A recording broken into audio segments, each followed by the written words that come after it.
Guys, popup.lol helps restaurants drive online engagement during physical events. They've got 100 customers paying, call it 35 bucks a month. Sorry, 25 customers paying 35 bucks a month, doing about $875 a month in revenue. That's up from nothing a year ago because they just launched in February here of 2022. They raised $80,000 in funding so far from friends and family who own 20%. The last valuation was 900,000 bucks. They're building this with a team of 3. We'll see what happens next.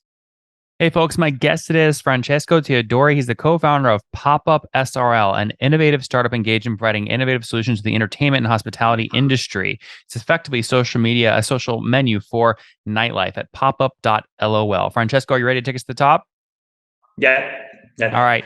What does social menu for nightlife mean? Is this like a list of restaurants or what? Well, it's not actually a list of restaurants. Our is a digital solution. We came up with a special QR code, which doesn't give you only a digital menu, but there is a real-time social experience where people can actually interact in real time in venues. Okay, but what are you showing them? Tell me how a customer is using you. Yeah, so basically, imagine you are in a bar or in a restaurant. You scan a QR code, you land in a digital menu. Together with the digital menu, you have another section where you have a people room and a board room where people can actually see who is nearby in the venue. They can interact with the chat messages and dating interactions, and they can also post board me. How would they know who's nearby if the other people nearby haven't logged into the same application? Don't you have to get everyone to log in? Yes, but we also have a geotag mechanism which allows us to actually understand who is within geofence. So basically, we through the GPS coordinates, we are able to understand. Yeah, but how do you get my data? Let's say you're at a restaurant sitting down using popup.lol. I'm sitting 5 feet away. You log into the popup.lol app. How would popup.lol know that I am sitting 5 feet away? Yeah, you have to log in. Yeah, so I mean, isn't that a massive problem? I never log into. I hate scanning things to look at a menu when I sit down at restaurants. Why would I log into a social app inside the barcode QR scanner? Well, you can actually access the menu without any login, but in order to access the social features, you have to access by logging in. And the reason why you would log in is to see what are the other people. So if you don't log in, you don't see the other people. So it's like a social. So if you want to participate in the social experience, you have to register and also show to the other people your social details. How many people registered last month? We had over 200 people. Okay, so 200 people. And is any specific geography, or is that all over the world? No, we currently are running a pilot in Italy, in the center of Italy. We mostly are working in Marche and Abruzzo, which are 2 regions in Italy. And of those 200 that registered last month, how many restaurants was that across? We have, as of today, 100 restaurants. Okay, so on average, how many people logged in per restaurant last month? This is something I need to check, but usually we have over 1,000 visits in a venue. But not visits. People registered because you have to register to see people next to you. You told me you had 200 people register last month across 100 restaurants. Based on logins, we have on average, let's say 300, 500 people logging in. Oh, what's going on there, YouTube? Good to see you guys. Now imagine this. You love watching these interviews with SaaS founders, but imagine if we took all of the valuation data out from over 2,807 interviews I've done manually. Saves you a lot of time. Well, we've done this. We've built it into the beautiful interface inside of FounderPath. Check this out. I'll show you how you can access this in a second, but you log in, you connect your Stripe account, you see your valuation real time, you can see what it changed over the past 88 days, and even set goals for valuation this year. Now, the secret to valuation is there's many different ways to value a SaaS business. So the reason you're going to see 3 or 4 different valuations inside of your FounderPath dashboard, this is all free by the way, is because depending on who's doing the buying of your SaaS company, you're going to get a different valuation. A VC is going to pay a different valuation. Private equity firm is different. If you're going to do a minority sale, that's different. And if you sell the whole business, that's a different valuation. You can see all those when I hover over here. Right. So the teal is what a VC would pay, yellow is what private equity, and red is if you sold the whole thing outright. Now, what's cool about this is not built off random data. Again, you guys hear these interviews on YouTube. All these data are built from real-time valuation data points founders share with us on the show. So traction, 1.2 million, seed round, 3.7 raise, they sold 22% of their business. Go in here and filter by the event. Maybe you only want to see companies that have sold the whole business. Well, here are a bunch that have been acquired, the valuation and the multiple. Maybe you're going out right now and you're raising your seed round. Well, go in here and look at all this recent seed deals that went down, what they raised, what valuation they raised at, and what percent that they sold. There's never been a larger data set of SaaS valuations than what you can get now inside of FounderPath, and we're thrilled to bring it to you. All right, we're going to go back to the YouTube video here in a second, but if you want to check this tool out, if you want to jump in and sign up, you can check it out for free to get your valuation at this link, founderpath.com/products/valuations. Or if you go to founderpath.com and hover over products, click on get your valuation here and go ahead and sign up to give it a whirl. Again, all that valuation data live right inside the platform. I hope to see you there. All right, let's jump back into the interview. Okay, so what's the difference between a login and a register? Sorry, can you repeat, Nathan? You told me you have 200 registered last month. What's the difference between a register and a login? Sorry? I don't hear you very well. You told me that you had 200 people register last month. Yes. And you just told me that 500 logged in last month. Yes. How are those two things different? No, okay. So over the life of our company, we had several registered. So last month we had 200 people registered. Logging in the platform.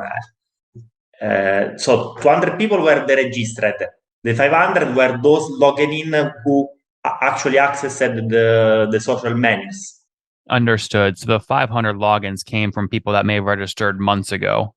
Yes, exactly. Yeah. So 500 logins across 100 restaurants is an average of 5 logins per restaurant in a month. I mean, what's the likelihood that those 5 people that log in at the restaurant were even there at the same time so they would see each other at the same time? I mean, don't you log in and register to this thing and you see no one around you? No, that's correct. This is something we are working on in order to improve our experience. Indeed, most of the time, the pilots we have run were in specific events. So our, let's say, validation was during digital events where people were explained on the functionalities and how this tool worked. So as of now, the restaurants are using this mostly in special events. And how much do the restaurants pay you per month to use the technology? So on average, they pay 30 euro. Okay, so about 35 United States dollars per month. And you're at 100 restaurants. You said so you have 100 customers? Yes, but let's say we have a business model where we provide some customers with a free version, which has some limits. And how many are paying? We have 25 paying. Okay, so 25 times 35 bucks a month, you're doing about $875 per month in revenue. Is that right? Yes, sometime more because we also have annual subscriptions where they basically pay upfront the whole fee. Well, sure, but I'm not asking on a cash basis. You would divide that fee by 12 to get your monthly recurring revenue. Yeah. Okay. So put this on a timeline for me. When did you guys launch the business? We went to the market in February, but we made some pivoting in the meanwhile. Oh, so you just launched this year? Yes. Amazing. And who is we? How many co-founders? We are 2 people. It's me and Daniele, the CTO, so the magic mind behind the technology. Did you guys split equity 50-50? No, he has a lower equity because he has a lower involvement in the project. So you took like 60%? Yes, so it's basically 50% me. He has like 25. Then we had the family and friends round, which has 20%, and then we have 5-6% for the rest of the team.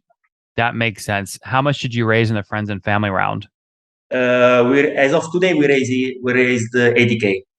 Okay, 80,000 on the friends and family round, and that was at sounds like about a 500,000 cap or valuation.